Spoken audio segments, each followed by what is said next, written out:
Opa pessoal, hoje estou aqui com o monitor da LG, o modelo específico dele é o 32UQ750W, nome gigantesco, né? Mas, já que eu falei do modelo específico, ele tem uma variante, né, que é o UQ32UQ750 e o final é L ou é Q, se eu não me engano. Vou deixar aqui escrito certinho qual que é o outro. Você vai encontrar ele até custando R$ 500 menos do que esse aqui. Porém, ele não tem os diferenciais que esse carinha aqui oferece. Então aguenta aí que a gente vai comentar sobre eles. Inclusive foi o motivo de eu comprar esse carinha aqui e não outro de outra marca, então essa outra variante, beleza? Mas antes queria passar dois recados muito rápidos para vocês, tá? O primeiro é se inscreva no canal e deixa o like, isso ajuda bastante aqui o canal a crescer e continuar trazendo produtos como esse. E o segundo é o grupo de ofertas Mago, então eu vou deixar o link aqui na descrição para vocês podem entrar e conferir as promoções que tem lá já postadas, que eles postam diariamente, e economizar uma grana aí nas compras que vocês vão fazer, tanto de eletrônicos quanto também de outros produtos, para que você economize sempre uma grana aí e consiga pagar sempre o menor preço, beleza? É grátis, entra lá e dá uma conferida. Pronto, pessoal, recados dados, bora pro vídeo.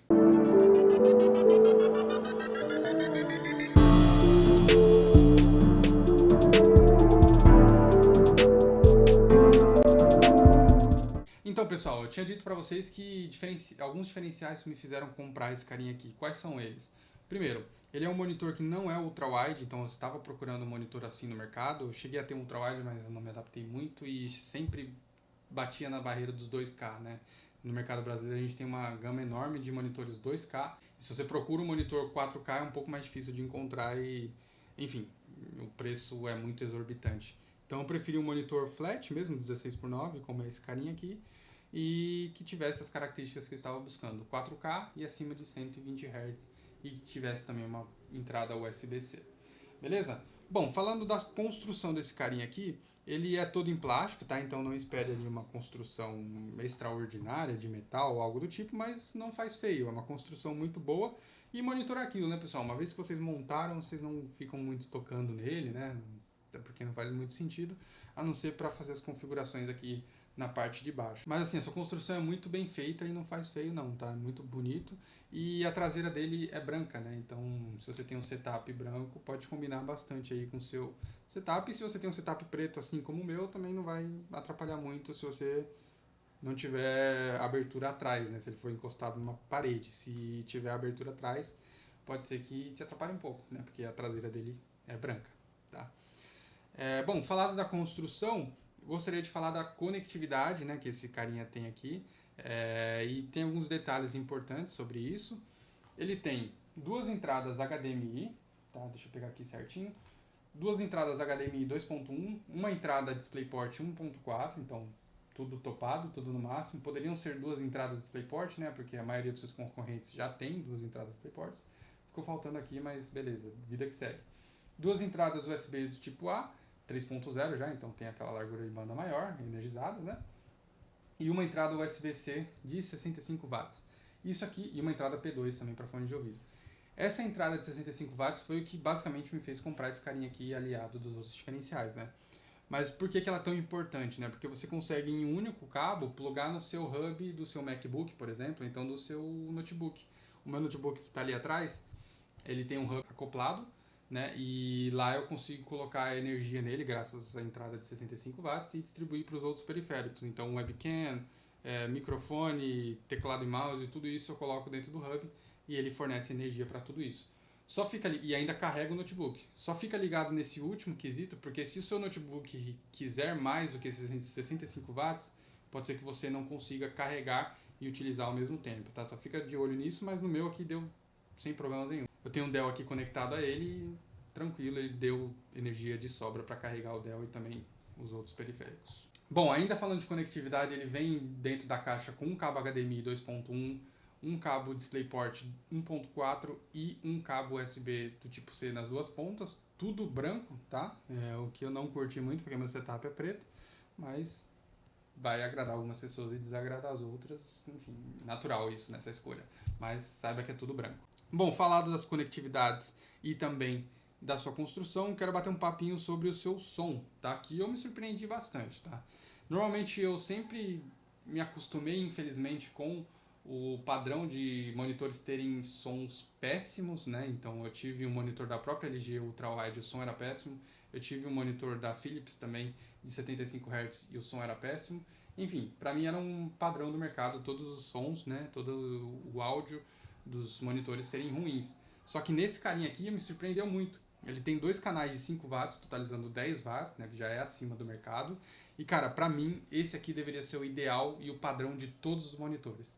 Simplesmente tem um som muito bom. Obviamente, ele falta um pouco de grave em algumas cenas específicas, né, de filmes ou então de jogos. Poderia ter um pouco mais de grave, mas ele compensa com agudos e médios fantásticos, tá? Ele não distorce, obviamente se você colocar no volume máximo ele vai distorcer, mas ele normalmente não distorce, então achei um som muito equilibrado, gostei muito. Para você ter um título de comparação, né, a minha TV de 32 polegadas, Smart TV da LG, ela tem também 10 watts de potência, então ele tem basicamente a mesma potência de uma Smart TV que foi feita, né, para você realmente utilizar o áudio dela e a imagem num único produto, né. Normalmente a gente não utiliza os áudios dos monitores, né, mas nesse aqui, cara, nem precisei pegar uma soundbar.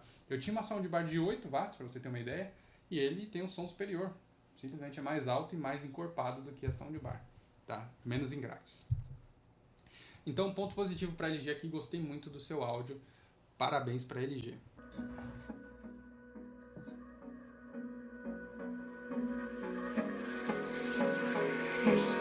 Hold me close till I get up. Time is barely on our side. I don't wanna waste what's left. The storms we chase are leading us, and love is all we'll ever trust. Yeah, no, I don't wanna waste what's left. And on we'll go through the wastelands, through the highways, till my shadow turns to sun rays. And on we'll go through the wastelands, through the highways, and on we'll go.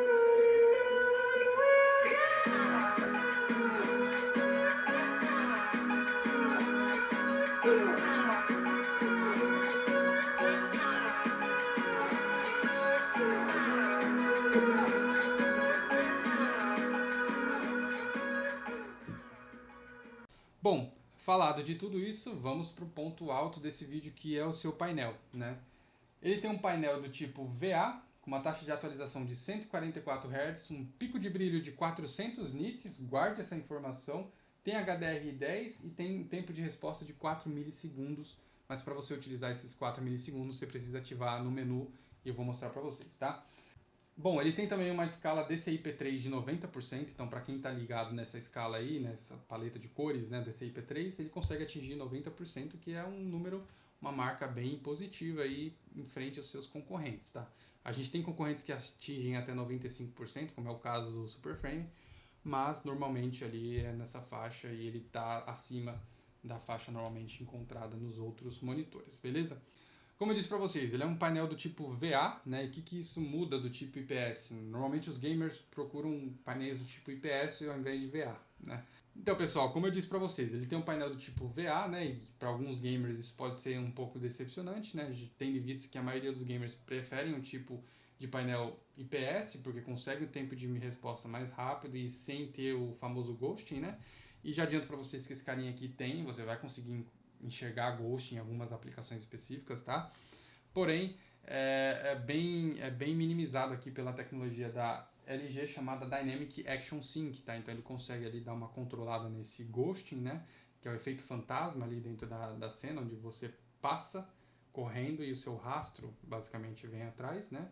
Isso se dá pelo fato de ser um painel tipo VA. Normalmente você não tem isso nos painéis tipo IPS e também OLED, tá? Mas assim, pessoal, é bem controlado aqui, não é nada gritante não, como era, por exemplo, em outros painéis que eu tinha aí mais antigos, né? Então tá bem acertado aqui.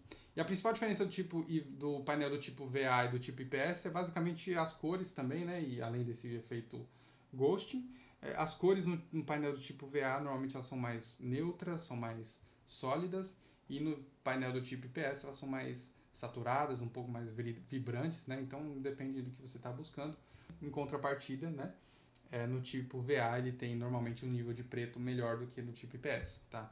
Justamente pelo fato dessas cores serem mais controladas, ele acaba refletindo menos no backlight preto e tendo ali um preto mais controlado. Não é perfeito, mas é melhor do que um tipo IPS normalmente, tá, pessoal? Isso aqui não é uma regra. Vocês podem achar tipos IPS aí com um preto melhor do que um VA. Né? Vai depender do que a fabricante trabalha e das tecnologias que ela coloca ali no seu painel. Beleza, pessoal? Mas eu achei um painel muito bom, tem cores assim muito boas por ser VA, né? O seu ângulo de visão também não é muito afetado. Obviamente, se você olhar assim de lado, ele acaba ficando mais com cores mais lavadas, né? Mas nada assim gritante que vá te fazer não comprar, acredito eu, por conta dessa característica. Né? Normalmente os painéis IPS não tem isso, né? Você consegue olhar de qualquer ângulo e você tem uma distorção de cor bem menor. O fato de ele ter um painel de 400 nits aliado ao HDR10, isso ficou sensacional nessa tela aqui. Nem parece que é um tipo VA. Quando você ativa o HDR10 e coloca ele ali no seu pico máximo de brilho de 400 nits, pessoal, isso aqui fica um show de cinema. Realmente as cores com um contraste muito forte, eu gostei muito. E ele fica com um preto muito controlado também. Eu acho que fica muito superior a um painel tipo IPS convencional do mercado. Parabéns para a LG, fica muito sensacional aqui. Um ponto negativo que eu encontrei nesse carinha aqui foi o seu menu. Eu achei um menu bem pobre, assim, com poucas informações, poucas possibilidades de personalização também. Acho que a LG poderia caprichar mais nesse carinha aqui, de repente colocar um controle remoto ou então um sistema mais avançado, né? Você não consegue personalizar muitas características de imagem, o que eu achei bem desanimador, né? Poderia ter mais personalizações, mas ok, né? O que a gente tem aqui, infelizmente, é o padrão de mercado, ter sistemas ruins de configuração de imagem e som dentro de um monitor, né? Tá na hora de mudar isso já. Mas enfim. Bom, pessoal, essas foram as considerações sobre esse monitor. Antes de acabar o vídeo, eu queria citar alguns dos seus concorrentes aqui, tá? Esse monitor ele tá na faixa dos 2.400, 2.300, tá? Na própria loja da LG. Eu vou deixar o link para vocês aqui do melhor lugar, né? Do lugar mais barato e mais seguro para vocês comprarem. E um dos seus concorrentes é o monitor gamer Super Frame Precision Pro. Olha o tamanho desse modelo aqui. O modelo específico dele é o SFP CB32144 4K. Meu Deus, que nome gigantesco. Só que ele não vai ter a entrada USB-C, como esse aqui tem. Ele tem um tempo de resposta melhor do que esse aqui, ele é de 1 milissegundo. Ele tem a escala DCI-P3 de 95%, então acaba sendo superior a esse também. Ele tem uma DisplayPort a mais do que esse aqui, contando com todas as outras entradas que esse aqui já tem, tá bom? Ele está na mesma faixa de preço e é um painel do tipo IPS, então se você está buscando IPS, pode ser interessante pensar nesse carinha também. Ele tem, além desse e do Super Frame, você tem a opção do monitor game Pichal Cepheus Fuse, né, que é de 32 polegadas também, IPS e tem 1 milissegundo de tempo de resposta também. E esse tem FreeSync e G-Sync oficialmente suportados na sua tela, tá? Ele tem também uma DisplayPort a mais, tem um tempo de resposta de 1 milissegundo, como eu falei para vocês, só que ele tem um brilho menor de 350 nits e tem a escala DCI-P3 de 88%, então acaba sendo um pouco inferior a esse e o da Super Frame e está num preço mais elevado, né? Ele está na faixa dos R$3.000. Então, eu acho que a briga fica entre o LG e o Super Frame mesmo, tá? Então é isso, pessoal. Trouxe para vocês basicamente aí todas as minhas impressões sobre esse carinha aqui. Recomendo bastante, é um ótimo monitor. Fique ligado nos seus prós e contras, né, que a gente comentou aqui hoje. Mas no geral, acho que é um monitor que vale muito a pena, assim. Se você comprar, você vai gostar bastante, tá? Então é isso. Muito obrigado por ter assistido o vídeo. Se inscreva no canal, deixe o like novamente, comente aqui o que você achou sobre o produto, sobre o vídeo também. Sempre bem-vindo a sua opinião. E muito obrigado e até o próximo vídeo. Valeu!